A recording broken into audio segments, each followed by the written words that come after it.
Phew.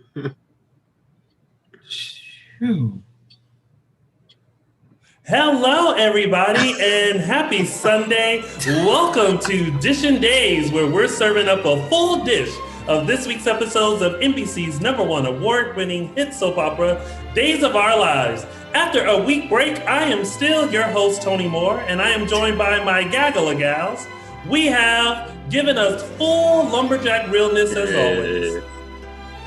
It's like the only shirt that fits me anymore after quarantine. After COVID. You're wondering why it shows up. If you're wondering why it shows up so frequently. But Michael Mattis, how are you? And of course, draped in blue, we have... Hey guys, Justin Hareld. And our wonderful, beautiful female.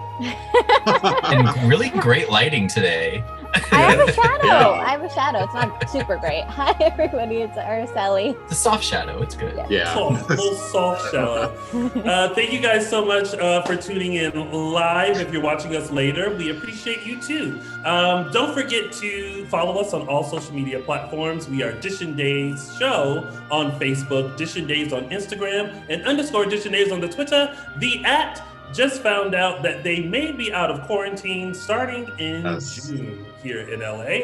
And if you guys haven't already, make sure you subscribe to our YouTube channel. And special announcement, ding, ding, ding, ding, ding. We are going to be selling merchandise. Yes, you can get your Dishin Days sweatshirt, t-shirt, phone cases, bags, all of that at dishindays.threadless.com.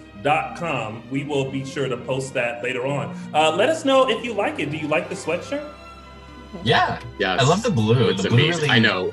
pops and it blends with the logo very nicely. And It comes in all other colors as well. So there you go. Also, if you are a huge soap fan, which you probably are, make sure you go visit JLJ Media right here on YouTube for the rest of your soap opera fix. Our previous co-host, James Lott Jr., is doing Young and the Restless, Bold and the Beautiful, and General Hospital. So make sure you go subscribe to JLJ Media on YouTube right now. All right. And that's the church announcement. First of all, happy belated Easter. Hope you guys had a wonderful week off. What do you guys think of this week's episodes of Days? It's a lot to talk about. pretty solid. Solid. Lot of stuff happening this week. Yeah. Not an info week. Yeah, I thought it was solid. I was excited by what they set up for what's to come. I felt like we got a lot of good, not a preview, but they're starting a few things that I'm really excited about. I thought There was some foreshadowing, maybe. Yeah. Mhm. I'm sorry, I just realized I did not text my mother the link to the show. So I had Did to you realize it or did she yeah. realize it? I just realized it, but last 2 weeks ago, she said, "You ain't sent me the link, but it's okay." She got my niece to figure out how to. Okay. So yeah. Anyway, I don't want to leave my mom out. But yeah, I thought this week was very interesting. There's some interesting pairings and storylines that are happening. And so let's talk about it. Let's break it on down, y'all. It's now time to start Dishin Days. Dishin Days. Dun-dun. Yeah, there you go. But it is. Yes. Okay. All right. Okay. I was waiting for it again. All right. So let's start with the Ben, Ciara, Claire, Theo, and Marlena storyline. What do you guys think about just, Ciara's amnesia and now trying to go under hypnosis and all of that? What do you guys think? I just That's my expression right there. Yeah. My confusion with this, and maybe it was explained and I missed it, but why she's so resistant when everybody, and I understand, I've never had amnesia. I have never forgotten a chunk of my life, so I can't really put myself in Ciara's place and her mindset, but the fact that she's just so resistant to believe what everybody is telling her and not even willing to like break from her belief. It's a little like I'm like, really? Are you really just that resistant to it? About the Ben stuff, but then she learns about Claire lighting her on fire. That I can understand. She may be a little, like, this bitch tried to set me on fire. And I was confused because Claire had told her, I tried to set you on fire twice. And then the way she reacted, it was like, it was the first time she was hearing this. And they re-explained it. And I guess there was some sort of misinterpretation that Ciara had. But I'm like, girl, you already know that she tried to set you on fire. I guess maybe having the visual of it was like she really wanted me gone, kind of a thing. It wasn't an accident, kind of a thing. Because once could possibly be explained as an accident, twice is like, oh no, she meant this. I'm still like I am liking the amnesia part of it. I gotta say though, the Ben and like Claire like energy, it's too much for me. I feel like they're still operating on 10, and it's like I just want to grab them and be like, calm down, she's alive, she's well. I understand she doesn't remember you, but like let's give it some time. Let's let the medicine work. Let's let maybe the hypnosis work. Like they're too they're just they're too erratic with it. They're too, and I understand like desperate, your wife, maybe? your best friend, she's not remembering, desperate. but it's too much though. Like they need to like back off it. Well, and maybe that explains why Ciara is so resistant, because they're so insistent and desperate, and she's just like, give me a minute. This wouldn't be happening if Hope were here. Well, and they're doing their best to explain that. John's still looking for her. Yeah, it's like, and nobody's doing a good job of explaining how Ben and Ciara really came to be. They're trying, but I think Hope would be the one person who would really be able to get through to Ciara, because that's her mama. And it took a lot for Hope to get to the place that she got with them. But I think what people are forgetting is that her changing her mind about Ben, her falling in love with Ben, her convincing everyone else that Ben had changed based on what she saw, all happened in the cabin. And that is what she can't remember. So that's the struggle. You can't, she's stuck in a place where Ben is a terror. Ben is a horrible person. Ben is unstable. Ben is not a safe person. And she didn't realize a lot about him until they were in the cabin. Yeah. So, of course, she can't figure out why on earth did I fall in love with this guy? Because she's forgotten about the care and the tending to that he did for her while they were in that cabin. And what I'm sensing now is that she has a sense of safety and familiarity with Theo. And I think that's why we're starting to see the closeness again of her and Theo. And I think, to be honest, Theo is liking it too. Oh, yeah. Yeah. Because Theo is kind of looking at Ben like, bitch, I ain't about to do nothing for you.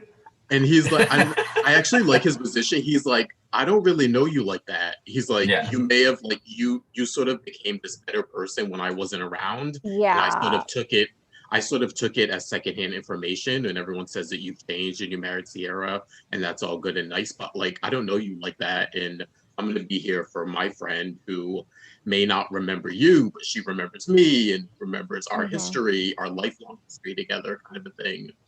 I also think he's sort of toting the line between like being selfish, but also being real. I thought he was kind of compassionate when the last time he came. I think it was Friday's show when he came to the hospital and he saw Ben and Claire. I thought he was kind of compassionate there, but he was also like, okay, like, I'm sorry this didn't work, but I'm gonna go see my friend and see later, kind of thing.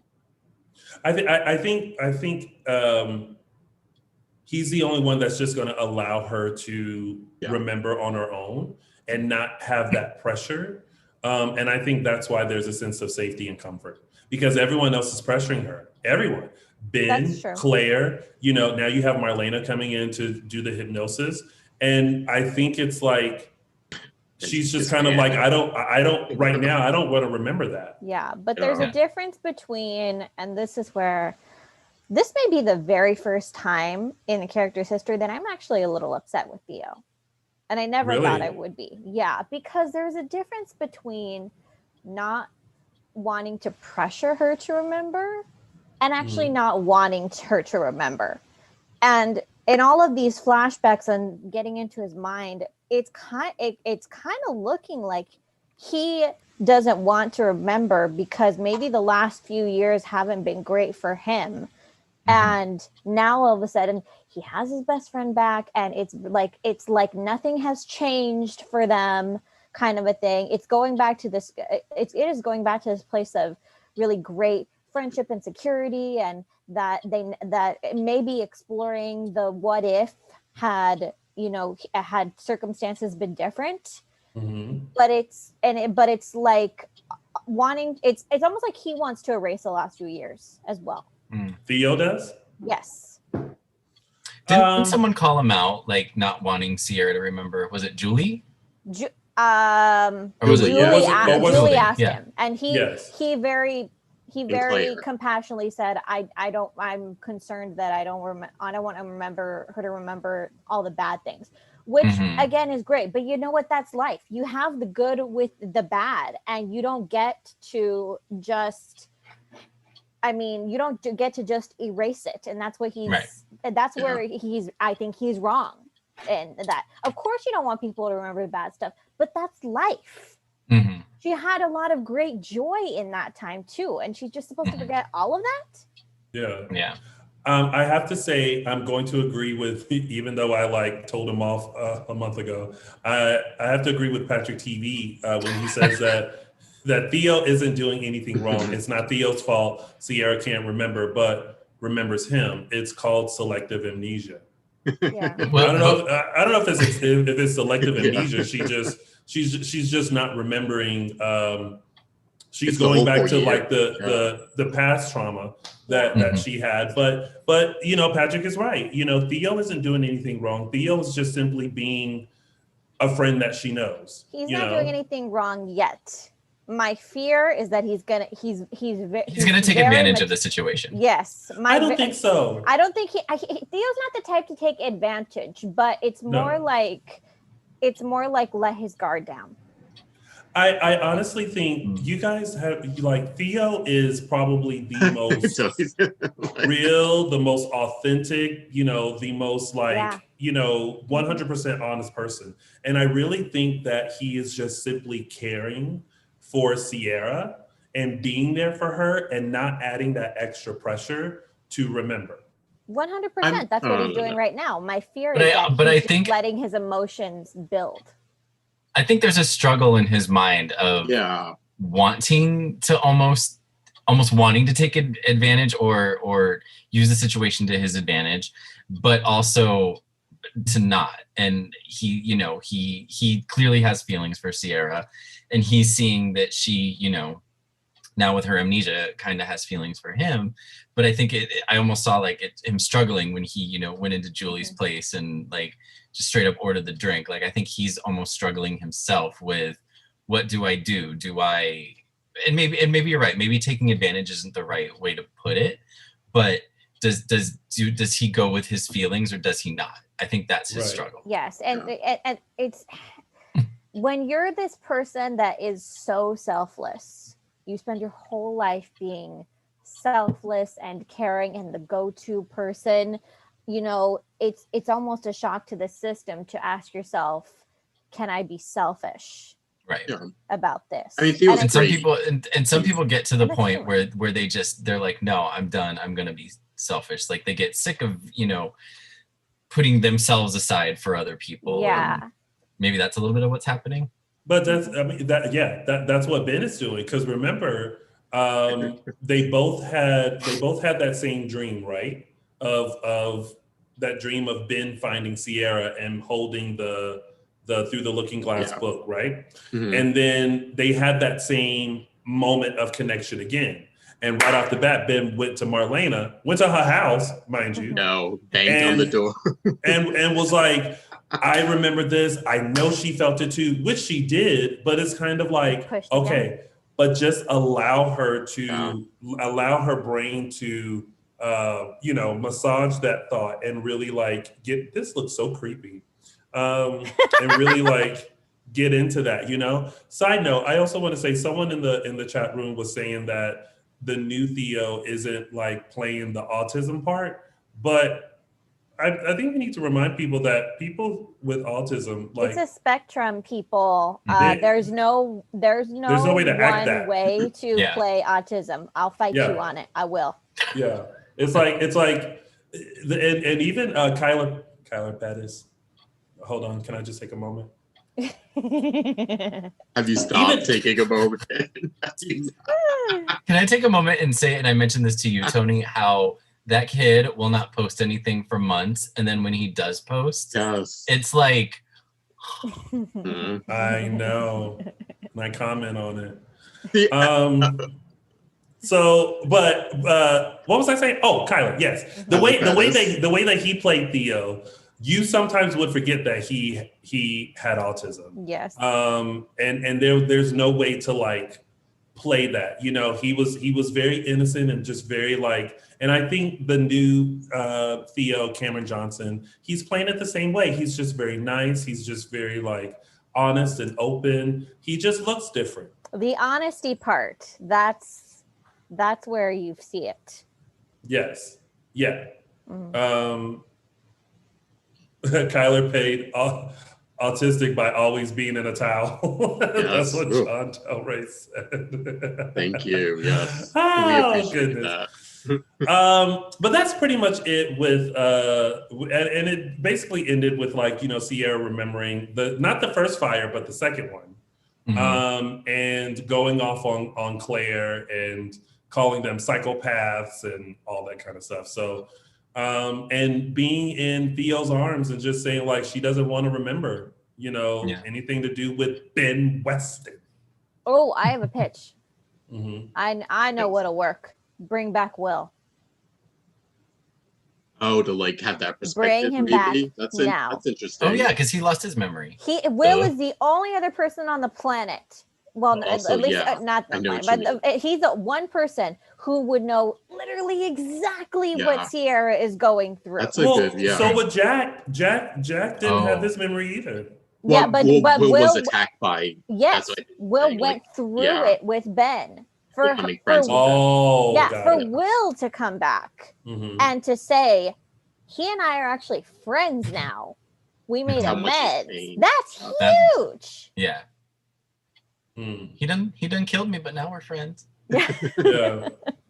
So one question for you guys, just it made me think of this. I know they've sort of hinted before Ciara came back of like possibly a Clay or a Ben pairing. Now, depend? I know. Let me say this. Do you think that because however long this sort of Theo thing lasts and this amnesia lasts, do you think that they'll push that more now because they're gonna have Ciara with Theo, and now that Charlie's out of the picture for Claire, so they're both rejected? Do you think that's Even where though they're I going, don't, I'm saying? even though I don't think go there. Even though I don't think they should go that way with Ben and Claire, I think they're going to. That's what I'm thinking. Yeah. Like I don't It's think not they like should. There's there's another storyline where something is happening where I was like, that's no. Yeah. That we'll discuss later. But it's very much like that storyline. It's like, no, I don't think that Claire and Ben work well together. I think they work well as friends. Yes. But I like don't a default to put them together. You know what I mean? Yeah. Mhm. Like, Like, be creative about it. Well, or also just like, can you find somebody else other than who's already in Salem that would make sense, you know? Well, she's related to 80%. I mean, yeah. I know it's hard. 90% of the cast is related. It's hard. It's hard to find someone. Yeah. I don't think that they would ever go there with their relationship. I think they're gonna go there in terms of commiserating with each other, because I think they're both just being pushed so hard into their pain. Mm-hmm. Yeah, it's a no for me. Yeah, I'll go on record on April 11th, 2021 at 3:36 p.m. Pacific Standard Time of saying that I am not here for Ben and Claire ship. Blair. Now, maybe I may change my mind, but as of right now, at this moment, it's a no for me. Let's move on to, that's pretty much it with that. Let's move on to the next storyline with Paulina, Abe, Lonnie, Eli, Chanel, Xander, and Theo. Can we just right off the bat go ahead and discuss Xander and Chanel? Yes. What the heck? I'm here for it. I'm it very was the I'm going with it. I'm going here with for it. I'm going here with for it. Yeah. It was the highlight of the week for me. You didn't like it, Tony? See, I think really. So I thought you would like it.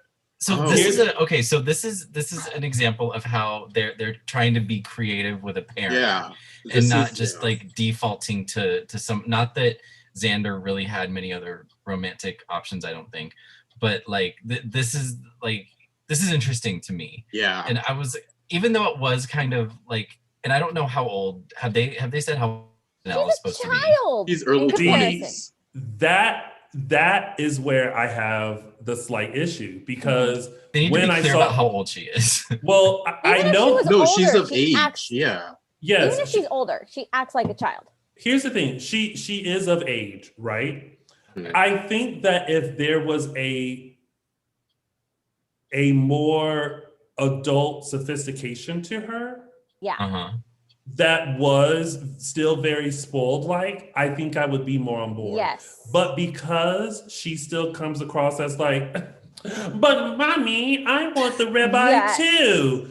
Then like, for me, it doesn't work. You know what I mean? Like I like the character of Chanel. I really do. I think that she's just that charmer that's just like, you know, Theo, like, it's just serendipitous that we're here together, and we could just go back to Africa and I could live with you. Okay, yes. But I feel like if they were gonna go this way, if she was more adult with it, you know what I mean? Instead of seeming like, but mommy, then like, I would be more on board with it. Yeah, so, like there's a difference between like 27, 28 gold digger, I've been around the block and now I want somebody to take care of me kind of a gold digger, versus 21-year-old gold digger who's still relying on mommy's credit cards. Yeah. Okay. I'm wondering if maybe they're not going like, clearly what transpired this week, Xander was lonely, whatever. And then she's clearly got it in her mind that she's going to take advantage of him to avoid getting a job, right? So she's using him. I don't know if they're necessarily setting this up to be like a romantic pairing. I don't know either. Right. So now that's why I'm kind of going with it. I want to see like what happens between them. It could be that they team up for something, or not team up, but they're, involved in some other way other than just like romantically. Yeah, that's what I was getting, Michael. What I saw between them, not necessarily romantic, who knows if they're going to go that route, but what I saw when they put them together was like, this is two schemers. And part of me thinks that because now that Ciara is gone, or however long she may be gone, that we're going to get back to Xander being more of a gray character. And I think like the goody two-shoes sort of Xander that we've seen the last few months, I think we're not going to see him for a while. So that's what made me think like they're bringing him a little bit more darker, and that way they're putting these two characters together. They're both schemers. They're both sort of up to things. And that's where the connection was for me. Like who knows if it's going to be romantic or if they're going to go there, but that's why I saw them coming together. No, there's a difference. There's a difference in the level. I hate to say this, the difference in the level of a schemer. Like, again, there's the schemer that it's a schemer that relies on mommy's credit cards. Come on, pull off a scheme. No, there's a Nicole Walker schemer. Yes, and then there's like a Sammy Brady in the like early '90s schemer. You know what I mean? And I feel like, and it has nothing to do with how she looks, because people are saying that, oh, you know, she just looks young, you know, and I look young. I'm only 5 foot, you know, that it's more so how she's portraying Chanel. Yes. That will for me would have been like, oh, I get what she's doing. Yeah. Because she is very like, who I will be with you if you got money. Yeah. You know what I mean? But I think that if it were just, if she came in a little more adult-like. This is not like, I hate to say it, and this is not a knock on the actress at all, because she's playing this role perfectly, but it's like, this is not a grown-ass woman. Right.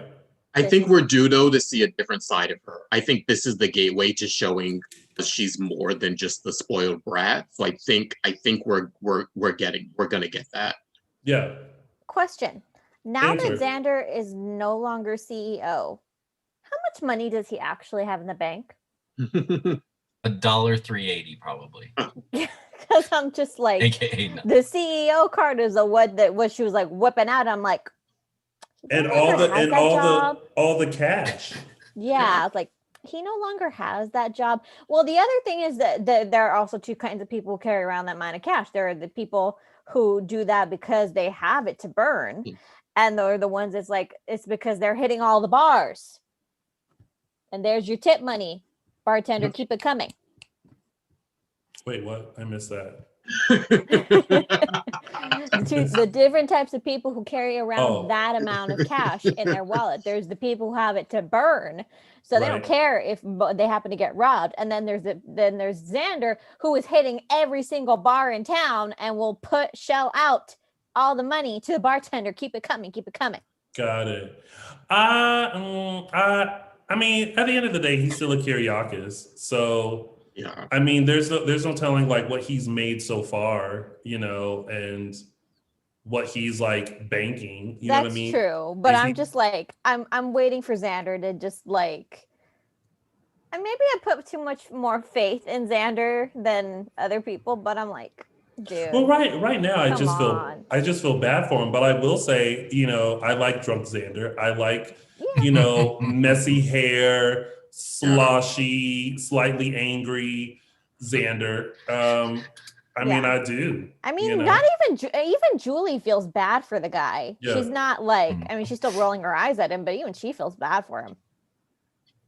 Yeah. I'm liking the pairing. Who knows if it's going to be romantic or what's going to come of it, but I'm definitely intrigued by them. I'm willing to see where it goes. Yeah. Yes. Is where I'm at now. Me too. I mean, I definitely think it's interesting, and I think she'll play it up. I now just like it if it goes this way. Like I kind of want to start seeing her just like mature just a little. Maybe that'll be part of whatever happens between her and Xander. Xander like teaching her to be demure or something. I don't know. Maybe now that I'm saying it, I'm like, I don't know. No, he's really dead. It'll be like miscongeniality. Question for the group: Paulina and Abe. Are we here for it, or is it just let's just keep it business? So raise your hand if you are here for the shipping of Paulina and Abe. As opposed to what? As opposed to just keeping it, or if you're okay with just Paulina and Abe being business, not partners, but like just in business together. I wouldn't mind. I can't. Of course, I can't give a straight answer. Where can I ever give a straight answer? I would accept. Well, we know why. We know why you can't give a straight answer. You answered your own question, Michael. Can't give a direct answer. a direct answer. I would be willing. I would go with it if it happened. I still think Abe's right now perfect mate that's on and around, and I know she's in DC or whatever, is Valerie. I'm still team Valerie and Abe. I think they just go so well together. But I wouldn't be totally opposed to them, Paulina and Abe, getting romantically involved. Somebody said Paulina and Roman. Girl, no. I and then called them Poman. Oh my Roman's too dry. Poman, that's a po man's couple right there. Yeah, that might be a little much. Like Roman's just too dry for Paulina. Yeah. And I think even Abe is more Paulina speed than Roman. But even though Abe is like, straight laced, buttoned up, I think maybe she could almost bring out a little bit of the fun side of Abe. Well, that was the thing. I was like, I so enjoyed the flirting that she was doing with him, and that he really responded to her, not just because she was doing this really great balancing act of being super flirtatious, but also like super smart about her business moves. Yeah. Mm-hmm. And he responded to that, and I was like, Mr. Mayor, you blushing? I was actually really shocked about that, the way he responded to her when she was like, oh, we could become, whatever she said, we can become better friends or mix business with pleasure. I thought he was going to do the whole, like, I don't know what you're talking about, let's just keep it business. But he actually, like, responded to her and was like, okay, I might be on board with this right before they got interrupted. So that actually shocked me. So I think it's a little straight. It's weird to see Abe sort of that, I don't know, I feel like he's, not like he plays hard to get, but his pairings lately have she's not what she seems. She comes off so over the top, but then you realize, oh my God, this is a really smart woman. She started talking about that marketplace. I'm like, why isn't that in my town? He was probably thoroughly impressed. Yeah. Yeah. I mean, obviously she's a very smart businesswoman because remember, she's rich. Mm-hmm. She's rich. She made her own money. And so I think it's weird because someone just mentioned about bringing the fun out of Abe. Paulina bringing the fun out of Abe. That's exactly what Sheila did.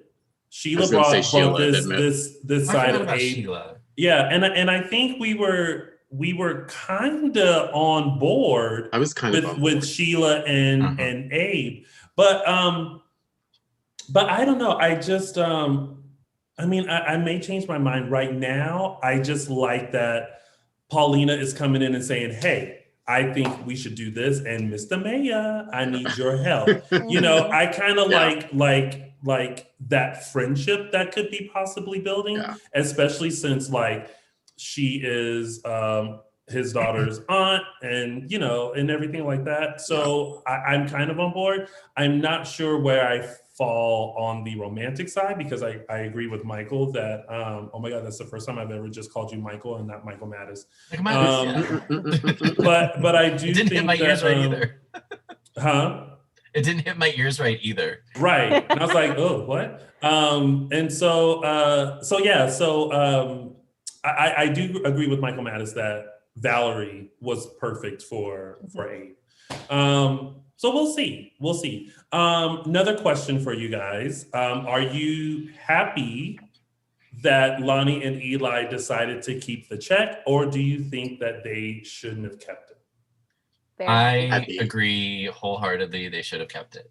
Me too. I was like, I felt like Eli was making a lot of valid points. Like, this isn't a pony. This isn't toys. This is our children's education, and it's going to be super expensive. And if we don't take this, then what are we sacrificing? We're sacrificing vacations. We're sacrificing, diapers. We're sacrificing your walk-in closet, or getting a bigger space. They don't have a house yet. Yeah. Right. Those kids are going to grow. You think they're going to all still fit in that tiny apartment, even if it was a studio? Assumed one. They're still going to fit in there in 10 years? No. Yeah. I feel like, yes,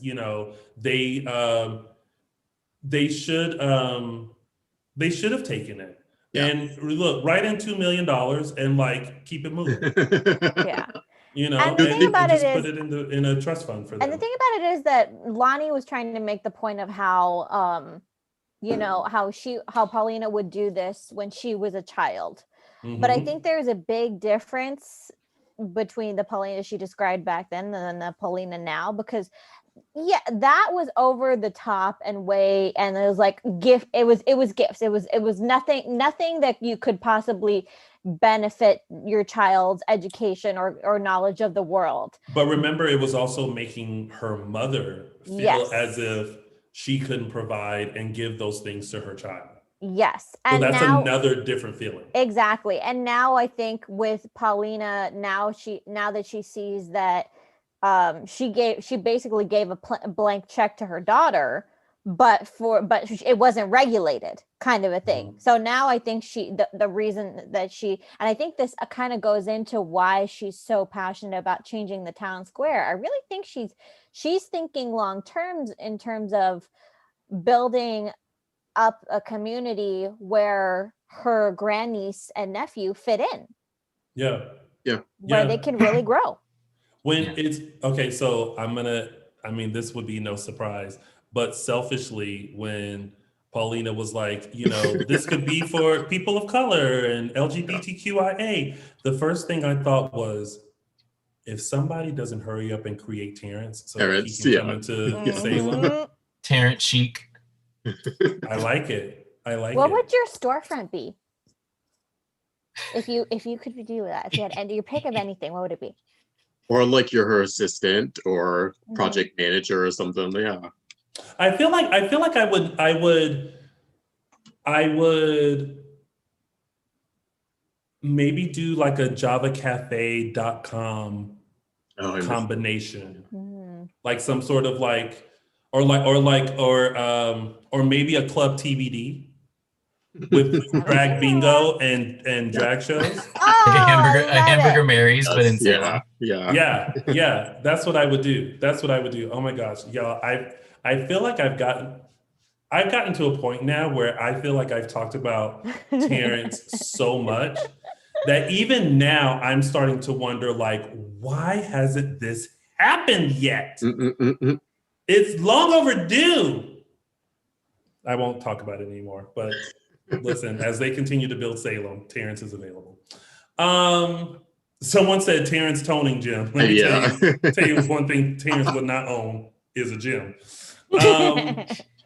Okay, so next question to the group. Chanel and Theo. Oof. How did we feel about that run-in? And also, they literally had a moment. Excuse me, no Rona. They literally had a moment where, how we all feel when she was like, "How do you know Chanel? Chanel's my cousin." Wait, how do you know Theo? That's my brother. Wait, does that make us? Are we? We gotta pull the blackboard out, pull the chart out. Yeah. That whole moment is like us when two people pair and we're like, okay, hold on. Actually, the funniest tweet I saw this weekend was Tamara Braun asking for the Salem family tree. Oh God! And has anyone got it? And some people I'm surprised someone hasn't put it together yet. Well, no, people were tweeting her. Some people were tweeting her like people who have tried to keep tabs and put it together. They were tweeting her how it works, and I was just like, listen, we've been wanting the same thing. Yeah, the problem is that you have to accommodate for multiple divorces. So instead of the straight line of who's married, you have to the dot in this direction. It'll have to be huge. This direction, and then who has kids, and then this is their stepchild, and it just gets I think we need to do a Dishin Days one. Maybe that's a project for us to work on, where we can pull out or pull up when these questions come up. Who's gonna work on that? We, upper word, we. don't. I'm gonna mess it up so many times. I'll have to erase it and then cross it out. I think Soap Central had tried to do one a few years back, and I looked at that. I'm like, wait, I know this makes sense in my mind because I watched the show, but I'm like, what kind of diagram am I looking at? kind of a thing. It's like, if someone, it's not a tree. It's not a Venn diagram. What is it? I still believe that in the writer's room, there is this huge wall that is the tree. And if they can just take a picture of that and send it to us, that would be It has to be, yeah. Ryan Kwan, if you're watching, right. sneak a snap of it. Send it Ron Calavati, if you're watching, just send it. We would be forever grateful. And while y'all two are talking, Terrence, thank you. It's probably not going to happen. But I get a sense though that Theo and Chanel's relationship was very much, her just kind of milking Theo and her having champagne taste and beer bottle pockets. Yeah. Yeah. I got nothing from them other than them telling us that they dated, which was sort of telegraphed. I was kind of like, oh, this is kind of predictable that they were a couple. And I was like, oh, okay. And also, I know they tried to explain this, but it's always whenever two people find themselves in Salem, I'm like, do you guys really never talk? Do you never know? Yeah. No one says I'm from Salem, Illinois. No one ever says these are my siblings. It never came up. Yeah, none of this stuff ever comes up. There's no recognition. But it makes sense for Chanel though, because in one ear out the other.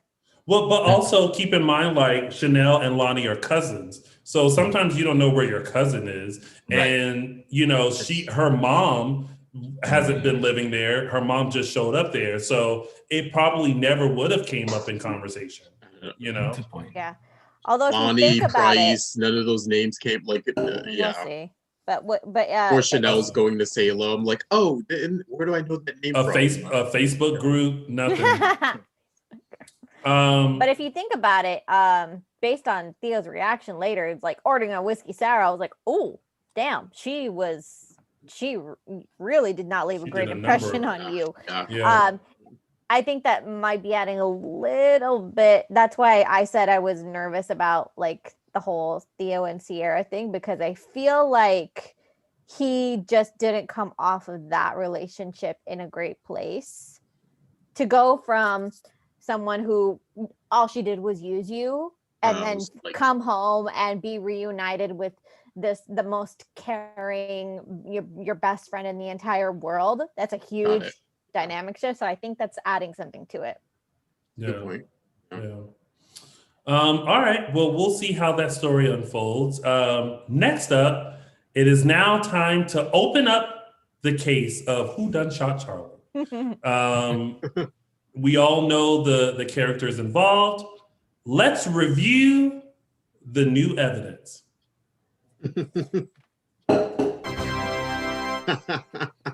All right, so what we know now is, 1, Sammy didn't do it because Sammy was still on the flight from Italy to Salem. She landed at 5:30 a.m. They say that the shooting occurred sometime between midnight and 3 a.m. Mm-hmm. So Sammy is, and so is Allie, right? But they do see where Sammy shot the dead body. Yeah. Sammy shot Charlie, but he was already dead. Already dead. Then that's just awful. Such a Sammy move. It's a pass for Sammy, yeah. Yes. Now we are taking a closer look at Ava, Trip, John. Mm-hmm. So what we know now is that Ava went over to Charlie's and found a dying Charlie. So we now know that Ava didn't do it because Charlie had already been done shot and was still alive when Ava got there. But what we now know is that Trip had just left before Ava went in and saw the dying Charlie. Yeah. So now it puts her on Trip. Did Trip explain like at what point was the body dead when he got there or not? I can't remember. He never got went in. Yeah, he never got in. There was no answer. He was like bop bop bop bop bop bop bop bop bop. But after talking with Ava, he realized that he was probably knocking on a door to a dying or already dead Charlie. But he's not the one. But he didn't think to open the door. He didn't. Ava did. She was gonna storm in there. Yeah. Got it. Yeah. Okay, so with this new evidence, first of all, Ava confessed this to Nicole. Nicole was going to tell Rafe, but Miss Gabby said, I can solve the case for you. Boom, here we go. Ava did it because she done left. I saw her leave. Charlie's dead. The end. I gotta go save Gabby Chic. Okay, the one part that got me really nervous was Nicole, again, rinse, lather, repeat, again, jumping to conclusions, and now she's on a hunt for Trip again. And I was like, Nicole, we just did this. I want to ask you something, Justin. Yeah. Do you think she's jumping to conclusions, or do you think that she's creating a deflection? Oh, like Nicole did it? Oh, is that what you're? Oh, Kinda. Oh, I didn't. Wait. We're gonna review. We're adding a new. We're gonna review all predictions because I got it. Because there's someone else to think about too. Okay, so so Rafe went over to Kayla and Steve's. That's where they had the conversation. Realized Ava and Trip had nothing to do with it. Slice, right? So just when we're like, well, who could it be? There's still John, who blacked out from the time that he arrived at Charlie's building. And he keeps hearing a gunshot. But also, someone is missing a button on their red jacket.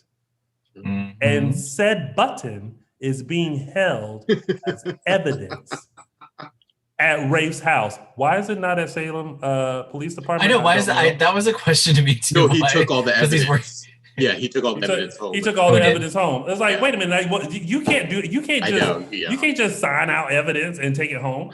Okay, so I guess you can. I don't know. Yeah, you can. So now, what it's looking like in the Who Done Shot Charlie case is that we have two new suspects. John and Belle. And I remember saying before. Michael. What? Nope. You took Belle out. Did I? You did. Because look, it looks like a lottery ticket. I know. Well, it's actually a postcard reminding me to vote for the SAG Awards. So originally you had Allie, Belle, Sammy. You then took Belle off and said Claire. Now that we have reviewed all of the latest evidence, what say you? Michael Mattis. I'm going to narrow it down to two. Okay. Claire or Nicole. Oh, you think why Nicole? Because she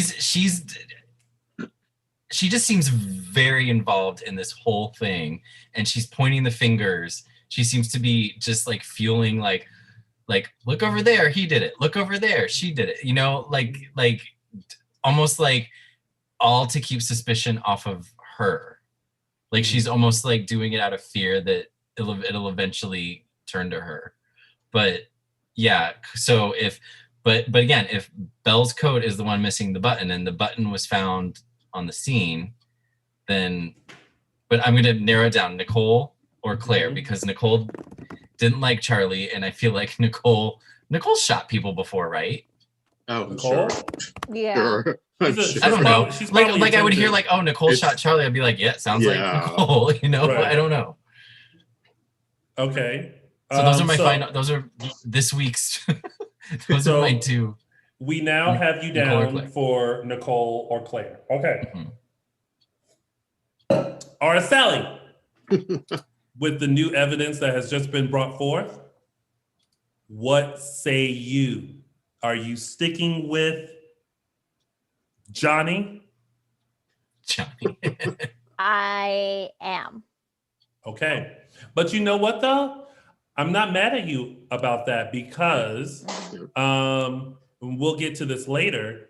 Sammy brought up Johnny and Sydney Yes, she and did. how they've kind of. Yes, she did. So we don't know where in the world Johnny is. Right. Okay, so you're going to stick with Johnny. And that's his twin. That's not just his sister. That's his twin. Yeah, very true. Sydney. That was gonna be my question. I was gonna be, Johnny well, what's his and motive? But oh yeah, Allie's the twin. That's his twin. Okay. I got you down for that. Justin. I'm staying. There's Belle didn't do anything. Let's be real. They what? I said I'm sticking with my choice. Belle didn't do anything. Let's be real. But Justin, we still have you down for Angela. Mm-hmm. Yep. So you still think it's Angela? Yep. Okay. Yep. I'm not Tony. Okay, I still think that it's someone that we know that when we started this was not on the list. I still haven't given a name yet, but I think it's someone that we know, and I think it's someone that we're going to be surprised and that we never would have thought it was going to be. I would love it if they managed to pull off something like that where it's somebody where we're all legit just like, yeah. What? Yeah. Mm-hmm. So let's see. So I asked the chat room who they thought it was. Hold on. Let me. Oh wait, did I go back that far? Did that many people? Oh my God, when did I ask the question? Hold on a second. Hold on, I'm scrolling through. Okay. This dude says Henry. So John Del Rey says Henry. I know. He doesn't know how to use his thumbs yet. Someone says Claire. Someone says the mob. Someone said that I need a pipe and a Sherlock Holmes cape and hat. Someone said Nicole misses Eric, so she's shooting people. Patrick TV says Claire did it with Belle's jacket because Belle looked confused to find out that the button was missing. But also, but someone said, but also Nicole had the same coat too. See, I I saw that on Twitter, but she had 2 weeks. Yeah, a couple weeks ago, she had the same red one. Is it this? It was this one was red. Yeah, but did Nicole a couple weeks have a red? Not this week, but previous. A couple weeks ago. Hey, okay, we'll do this. Hey, Dishin Days fans, did Nicole have on a red jacket a couple weeks ago? If you know, tweet us and tweet us a picture. Let's see. Someone says Gwen. Megan has a theory that he shot himself.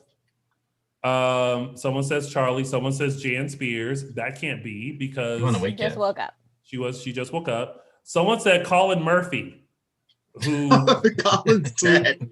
Yeah, he was a character way back in the day. Wow. Someone says Belle, Roman, EJ, or Johnny. Someone says Johnny or Claire, and that's it. And some people have said Angelo as well. So those are some of the guesses as well. So listen, we will continue cracking this case of who done shot Charlie. I really wish that we had a budget to where like we could really make this a segment and there'd be like cool graphics that come in and it's like who done shot Charlie, and then it like reviews all of the evidence that we know. Mm-hmm. That would be good. All right. So listen, before we get into tidbits, just want to remind you guys to please subscribe to our YouTube channel. We are so close to 2,000 subscribers. So if you haven't subscribed already, make sure you hit that subscribe button. Also, please follow us on all social media platforms. We are Dishin Days Show on Facebook, Dishin Days on Instagram, and _Dishin Days on Twitter. And I know that you guys have been asking about our Dishin Days merch. You can find it at dishindays.threadless.com right now. And there's a sale. So make sure you go over, venture, take a look at it. That's dishindays.threadless.com. Enjoy.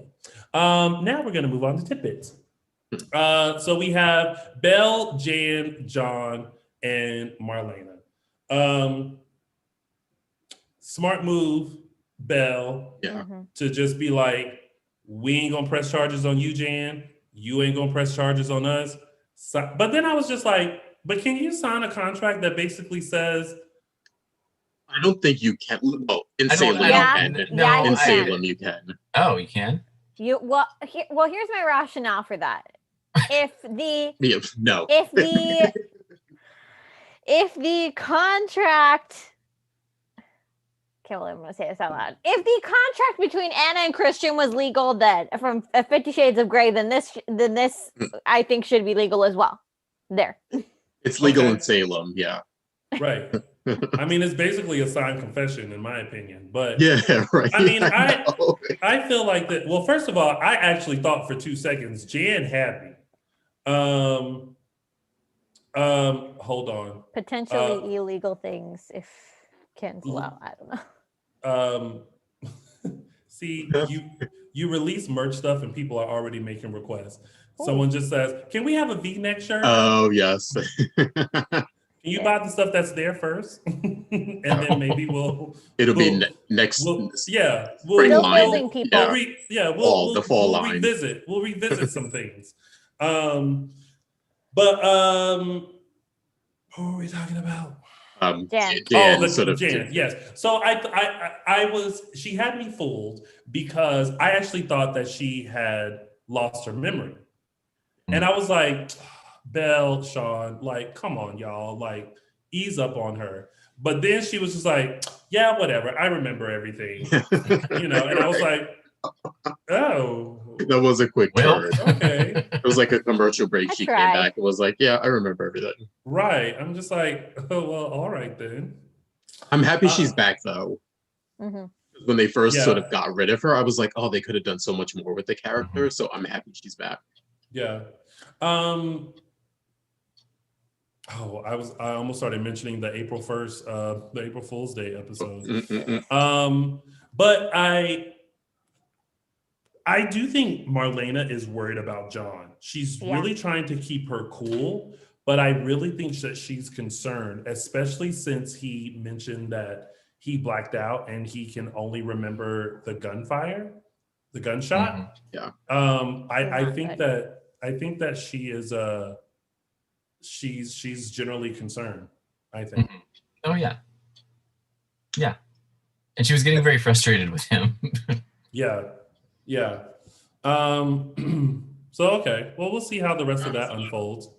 Then we have Chad, Abigail, Gwen, and Jack. Oh boy. I'm just tired.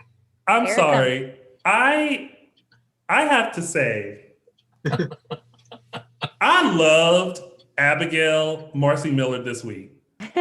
When she was just like, okay, fine. I know. That's what we're like the way that she was playing that, I was just like, I loved it. Like, even though I feel like she's almost borderline cuckoo for Cocoa Puffs, but she was just like the whole time I felt like she was not having it with Gwen. Like when she was like, okay, so I'm sorry that I don't know, I confronted you about you drugging me, I'm sorry that led you to just making a mess of not just me, but my whole family. So I'm sorry about that. And Jack is sitting there like, Abigail. Yeah. Abigail, Please, for me, please, Abigail. Oh man. Abigail. But I do feel like Gwen was very sincere. Yeah. I think Gwen feels very bad for what she did. I think she realizes that there wasn't a reason for her to have this revenge plot, because she basically didn't have all the information. And I really do think that the death of Laura was an accident. Oh yeah. I appreciate Abigail being like, look me in the eye and tell me that my grandmother's death was an accident. Yeah. Well, we know how that turned out. Yeah. That was graphic too. It was very graphic. Yeah. Give it to them. I give thought it it was to the a nice special touch, effects. yeah. I give it to them for that. Very well done. Yeah. Yeah. Although I oh man, it is not I know none of us get sick like this. We usually get sick like this in our youth. But if you know You're trying to say. vomiting, it's not actually that easy to aim. Like, especially if you're pregnant, because it could just come on at any minute. And you could have it for 3 months or you could have it for the whole 9 months. So, Are you no. thinking that she's pregnant? Because she mentioned that Friday. I think she is. I really think she is. And that's what I mentioned before. Like, this is the default for this kind of storyline. Yes, I Oh, think she's she pregnant is. now. I'm like, ugh. And I actually, I mean, I hate to do this to Abigail, but I actually am okay with this because I think this would be huge growth for Gwen because she did not look happy when she figured that out. She looked scared shitless. Mm-hmm. Yeah. And it's like whoa. Not only was this not a part of my plans, it's like, wait, hold on, a babe? That's it. There's nothing in that entered the realm of possibility for her. Even if Chad and Abigail weren't in the equation, motherhood was not a part of her goals. Right. But I also think that in the midst of her making amends, if she is pregnant, she's like, this is just gonna rock the boat again. Yep. Yeah. You know? And not for nothing, if she is, she'd be pretty far along, actually. I know. I was gonna say, when that whole thing happened, I was like, we're gonna fudge the timing a little bit here, but I was like, she would know she's pregnant by now. You wouldn't necessarily need to fudge the timing. It's kind of a myth that the like usual signs of pregnancy come on so soon.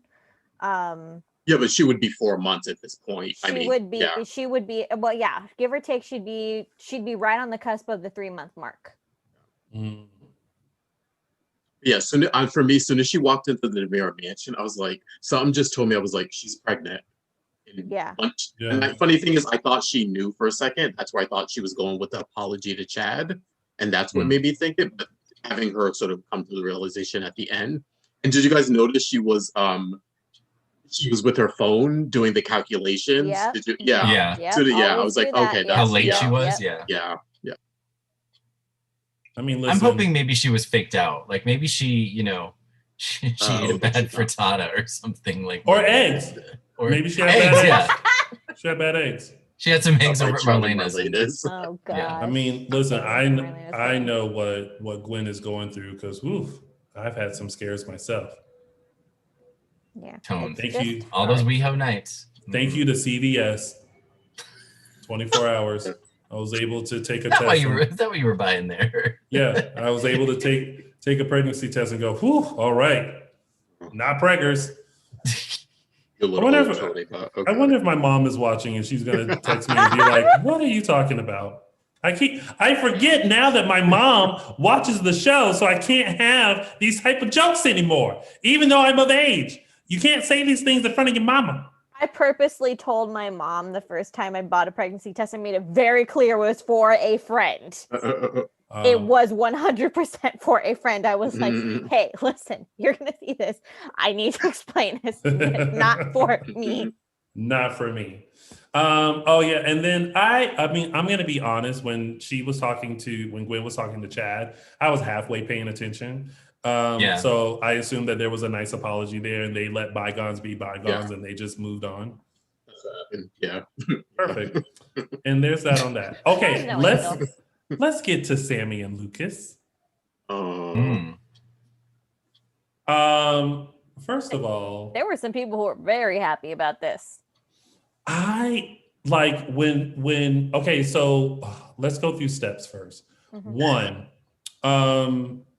when she just kind of confessed that like her and EJ basically aren't doing well, basically after Johnny and Sydney left and it was just them, it was just kind of like me.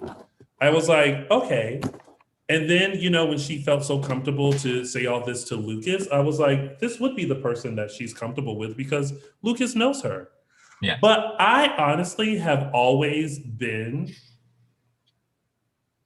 I mean, I enjoyed Sammy and EJ, but I really enjoy Sammy and Lucas only because I really feel like Lucas is the only person who really truly understands and accepts everything about Sammy. Mm-hmm.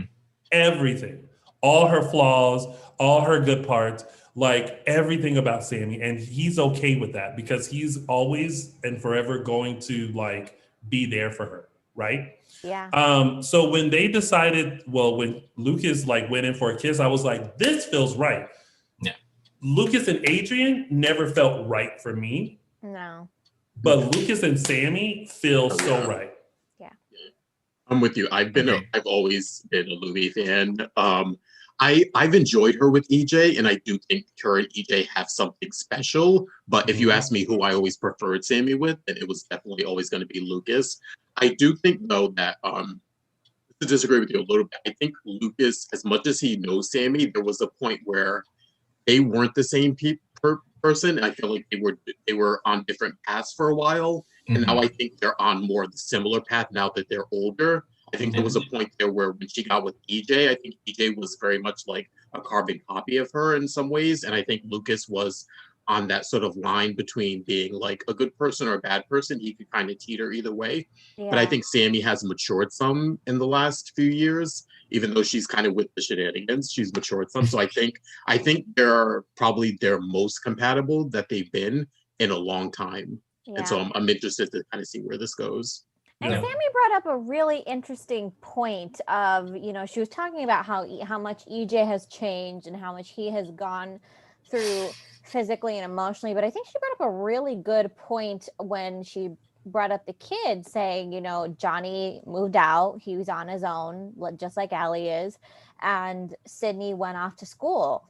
And so now it's this thing that a lot of parents have to deal with is once your kids are out of the house, you're back to being just with each other. It's just the two of you. And you have to figure out, are you the same people that you once were? And if you're not, and if you're just stuck in this house together, all of those insecurities and how much you are no longer compatible, that comes up real quick because it's just the two of you. You have nothing to distract you. And I agree with you, Justin, that Sammy and Lucas seem to be kind of on a similar path right now where they are still kind of taking care of Allie and Henry, but it's different because they can all, like, now they have not one but two grandchildren and their kids are kind of taking care of themselves now. And so Lucas has, since he's been in town, and he was in town with dealing with that when Will and Ariana were still there. He's been dealing with that longer. Mm-hmm. Yeah. So Yeah. my 2 cents. Yeah. Well, thank you for your 2 cents. They were well worth it. Thank you. We rubbed them together and got a dime. Aw. Yeah, someone in here says that EJ and Taylor Walker had chemistry. Taylor Walker is Nicole's sister. Also played by Tamara Braun. So That was weird. Yeah. Was she? Was Yeah. that She Tamara was Braun? first played by didn't know that? Natalia Yeah. Livingston. Well, she played Yeah. her in the middle part. She only played her for a short time. Yeah. She played, it was first Taylor. it was Tamara Braun and Natalia Livingston. Yeah. Natalia Livingston was there. I think she was there for like 3 weeks. It was weird. Tamara Braun Yeah. was there for 3 weeks? No, Natalia Livingston. Yeah. And then Oh, quickly really? they changed And it to that's Tamara how- Braun. That's how they brought Tamara Braun back, because they loved her as Taylor, but I don't think they loved the character, so they brought her back as Ava. That character made no Interesting. sense. I totally forgot about that. Wow. Okay. Yeah. Hello, Days History. So yeah, I mean, we'll see what happens with Sammy and Lucas. I mean, it's going to be an interesting turn of events, I think. I like Just it. them alone in a room with a bag of chips. Signature brand potato chips with Yes. the signature Yes. Right. marked out. No lie, I feel like them in that room was this little like wink wink of the writers to every middle-aged couple I thought in you the were- world during this pandemic. Yeah. We're stuck in this room. We're trying to avoid all of the other people in this house. Grab all the chips and we'll just stay here. It wasn't even enough chips. It wasn't even a full bag. Yeah. I know. Question. Well, because this got brought up too. Rafe and Ava. Are we yay or nay on a Rafe and Ava ship? I'm still liking Thumbs that. up from Araceli. Yeah, same here. Justin. Yeah. Yeah. Michael Much Maddox. better than Rafe Yeah. and Nicole. I think so too. I think Yeah, Rafe and Nicole would have been, yeah, no. that's forced. That would have been really forced. Yeah. Yeah. Exactly. I like it. Okay. And last but not least, Gabby, Jake, Kate, and Philip. Okay, while we're talking about shipping, are we for Gabby and Philip? Eh, I think it's another forced one. Yeah, it's too silly. default. Like it's not even. Yeah, I think it's one of those things. Like if they slept together, then I'd be like, okay, that was cute. But like, do I want to see them together forever? No. Yeah. You know, but right now you can't tell if Gabby is doing it just to get back at Kate and Jake. It's not just that I feel like the writers don't know what to do with Gabby. It feels like Gabby doesn't know what to do with Gabby. Mm-hmm.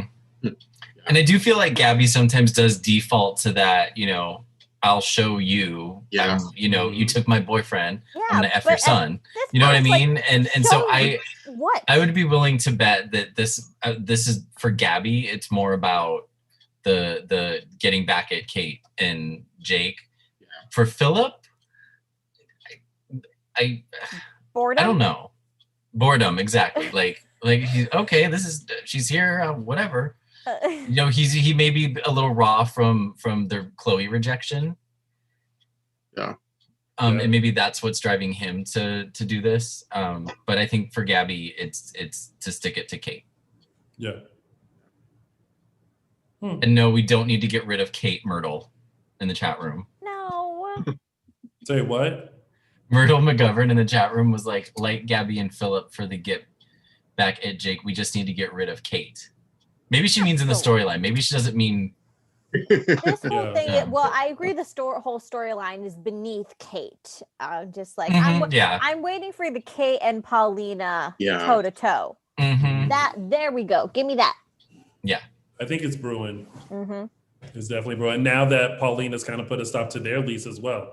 Yeah. Oh yeah. I like it. So, hold on one second. Just to remind everybody, it's someone said post the link for the merch. Okay, I did it again. Okay. All right. Well, y'all, that was your week of days, and it's now time for our favorite part of the show, which are our segments. And we're going to start with mine, which is Tony's official 3 Snaps Award. Michael Madden was like, you know what? I'm not waiting for your dramatic pause. Here we go.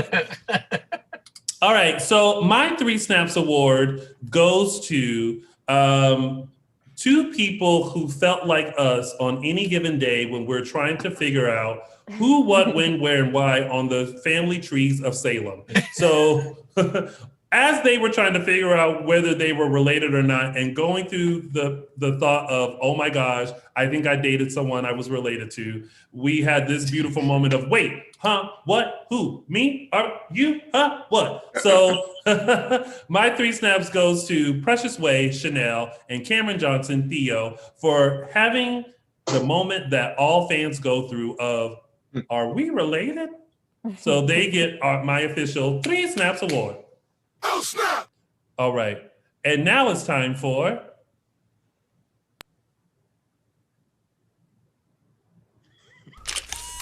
Here we go. Caption that! All right. This week's Poor caption Michael that photo. Whatever. It's fine.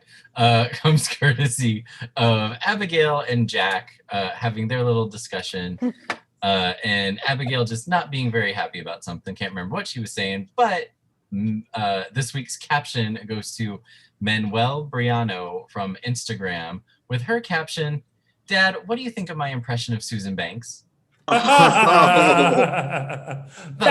a good one. Main Christine. Yeah, main Christine. That's a good one. Put me in Yeah. jail without a Sunday bar. You lied to me, Christine. There's no Sundays in jail. Christine, that mean Vivian. Shin that. There you go. All right, and now it's time for It's a Gift. So this week's gift goes to Miss Paulina Price for being like, ooh, I know what I got. And I know he likes it. Yeah. This looks like Tony with his you can buy Dishin Days Yes, merchandise. yes. Work it, Tony. Work it. Work what God gave you. There you Exactly. In the words of Diamond from the movie The Players Club, you have to use what you got to get what you want. And that has been It's a Gift. And now it's time for Those Were the Days. Oh, God. Really a diamond reference, Tony. This week said those are the days. I'm They taking got you Justin guys. there. I know. I'm taking you guys back to April 5th, 2012, when Will admitted to Marlena that he was gay. Started off a whole new chain of events for the character of Will, and one of the best decisions I think they've done for the show. Yeah, this week again, took you back to April 5th, 2012, when Will admitted to Marlena that he was gay, and that was. Those were the days. Hey.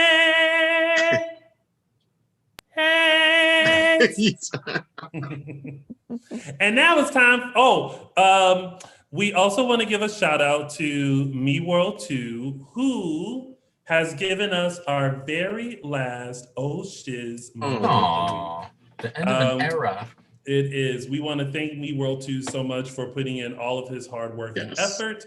Thank you so much for giving us the Oh Shiz moment of the week. We are sorry to see it go. And you will always be the only Dishin Days fan to have their segment featured on Dishin Days. So thank you guys. Thank you, everyone who supported Me World, and thank you, Me World, for doing that. We will retweet that one last time, the Oh Shiz moment of the week. But I will give an honorable mention to Robin, who gives us the old doofus moment of the week. Thank you for that. And now it's time for some news and gossip. Yes. First up, we're going to start with a friend of the show, Victoria Konefel, who she is disgracing another cover. She is a cover girl for April's issue of yes, Tony, of Jejune magazine. This is a high art, high fashion magazine that has a little bit of a full philanthropic agenda to it. In the article, the pictures are stunningly gorgeous. If you just pick it up with the pictures, but in the article, Victoria talks about days. Oh, hey! God damn, yes. She can't take a bad picture. Yes, I was like, Tony, mimic that one. Yeah. But yes. Just stunning photographs. Wait. She talks about. You gotta arch. You gotta really arch it. We're doing this? Okay. All right. Go ahead. All right. I'm going to keep going. Keep going. I'm just going to try. She talks about her involvement with Hilda Bay in the Thirst Project, Days, of course, and what she's been up to during the pandemic. Some of these are taken at the famous Hunley Hotel here in LA. So yeah, the pictures are just stunningly gorgeous. Mm-hmm. Check out Victoria Konefel in April's issue of Jejune magazine at jejunemagazine.com or stands. Awesome. Next. Moving forward, now that we are things are loosening up a little bit, we are starting some live in-person fan events. If you're interested in seeing Trevor Donovan, our very own Jeremy Horton, outside of the scandalous pictures that me and Michael Mattis comment on and repost, you can see him in person May 21st to 23rd in Texas for this fan event. It's called Roma Drama. I haven't heard of it before. I don't know if you guys have. It's basically specialized in fans who are into romantic and seasonal drama movies. At the Gaylord Texan Resort. Yeah, exactly. I know. See you at the Gaylord. Yeah, if you're in, this is where you can find Trevor Donovan on May 21st to 23rd in Texas for the Roma Drama fan event. A couple other people who are there. Eric Mebius from Ugly Betty, also Jesse Metcalf from Kardashians and Desperate Housewives will be there that Like weekend. a Hallmark Channel thing. Yeah, it's like Yes. Hallmark, Lifetime, and also like all those Netflix movies, sort of romantic comedies kind of things. Yeah, you can go for tickets and more information. You can go to romadrama.com. Moving along, this one is a fan Zoom event. If you are ever interested in what our favorite these performers, how they are dealing with COVID and how they're performing their jobs, what sort of steps and different protocols they're taking, you can chime into this panel discussion. It's called Performing During COVID, Celebrated Actors Panel Discussion. It's next Saturday, April 17th, 2 to 3:30 p.m. It's sponsored by the National Women's Political Caucus here in St. Gabriel Valley. Some of those in attendance are James Reynolds, our very own Abe Carver. We have Lindsay Godfrey, Sarah Horton, Paul Telfer, Kyriakis, among others.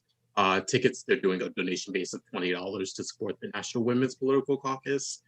And for info on that, you can go to eventbrite.com and search under Performing During COVID. And last but not least, we have another big indoor in-person fan event.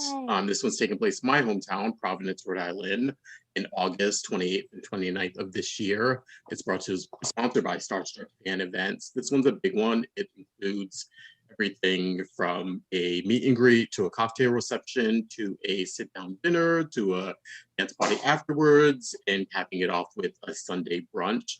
Those in attendance from Days. Brunch. Yes. Eric Marsoff, Victoria Conifel, Junie Evans, Matt Ashford, Brian Datillo, and Billy Flynn. And offer tickets and information, you can go to starstruckfanevents.com. All right, and that has been all of your news and gossip. Thank you, Justin, for that. Also, make sure you guys visit. We're going to give you more details about this next week, but there is a SoapCon that's happening May 1st. Go to soapconlive.com or go to SoapCon on Instagram for all of your details. If you're a lover of soaps, you're definitely going to love SoapCon. Just want to shout that out there so that you guys can really get into that, because Lucretia Lyons, who you guys may remember as a host on GH Report, is a part of putting that together. So go support that.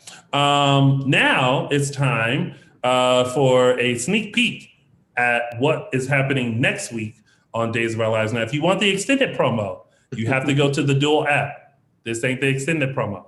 This is just a sneak peek of what NBC sent us of what's to come on Days of Our Lives. Ciara still doesn't remember me. The memory serum could be dangerous. Maybe if she took it, she'll remember who I am. You gotta get a job. He's loaded. This is my husband. Oh!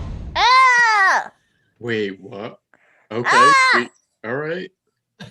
Okay, I'm down. I'm even more intrigued. My eyes! And I I'm hope loving this. And I wow. Okay. Interesting. I hate it Okay. all. Listen, it is a sugar baby storyline that we have not seen on Days. I love it. She said go get a job. She worked Xander apparently. I got the job. Listen, yeah. Walking in. And listen, believe me, I think that's a job that most of us will take. I was gonna say. I'll be the CEO of Xander Cook. Wow. Okay. All right. So that's gonna happen on Days next week. So tune in next week when we serve up a full dish of next week's recap of Days of Our Lives. But before we head out, Michael Mattis, tell the kind folks where they can find you. You can find me and Bimby. Happy On birthday, Instagram. Bimby! Say happy birthday, thank you. ML Mattis on Instagram and Twitter. Right, baby boy. And Justin, where is the one social media platform they can find you? Really, Tony? You can find me, yes. You can find me on Instagram at Justin Lee Hareld. But it's okay. Let's talk to your twin, Araceli. Where is the one social media platform folks can find you? I am on Twitter at TF323Araceli, and I regret nothing.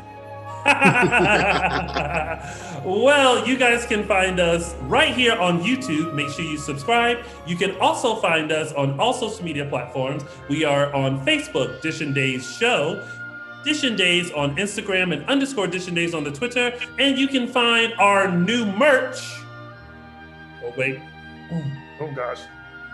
Heyo. Our new merch on dishindays.threadless.com. We'll check our social media. I'll be sure to post it in just a few minutes. But you can also find Little Chocolate Me on all social media platforms at Lounging with Tony. Thank you guys so much for tuning in. We will see you next week, where we're serving up a full dish of next week's episodes of NBC's #1 award-winning hit soap opera, Days of Our Lives. Until then, stay safe and have a wonderful week. Bye, everybody. Bye.